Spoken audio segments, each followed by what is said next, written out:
السلام عليكم، مساكم الله بالخير. اليوم بقول لكم قصة الشاعر السوداني إدريس جماع، قصة جميلة جدا. الشاعر السوداني إدريس جماع أصيب بالذهول العقلي، الذهول العقلي هو ذهاب العقل شوي شوي.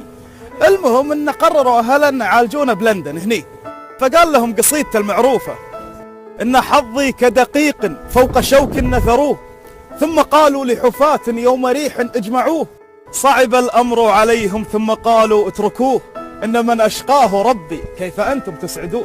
وعرف عن هذا الشاعر إن قلبه أخضر، يحب له كل واحدة مزيونة.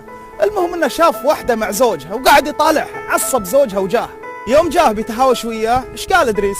قال قصيدته هذه: أعلى الجمال تغار منا، ماذا علينا إذا نظرنا، هي نظرة تنسي الوقار وتسعد الروح المعنى، دنياي أنت وفرحتي ومنى الفؤاد إذا تمنى، أنت السماء بدت لنا واستعصمت بالبعد عنا. الله يا زول. سمع هالأبيات الأديب الكبير عباس محمود العقاد، قال منو قال هذه الأبيات؟ قالها شاعر سوداني مجنون حاليا بالمستشفى. قال لي ما يقولها إلا مجنون.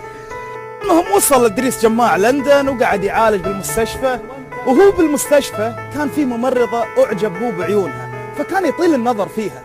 المهم قالت الممرضة حق مديرة المستشفى، قالت لا خلاص البس النظارة ولا رحتي له لا تدشين عليه الا بنظارة. قالت اوكي. المهم دشت عليه وهي لابسة نظارة، فطالعها وقال: أبلغ بيت شعري غزلي في العصر الحديث: السيف في غمده لا تخشى بواتره، وسيف عينيك في الحالين بتار. الله يا إدريس الله.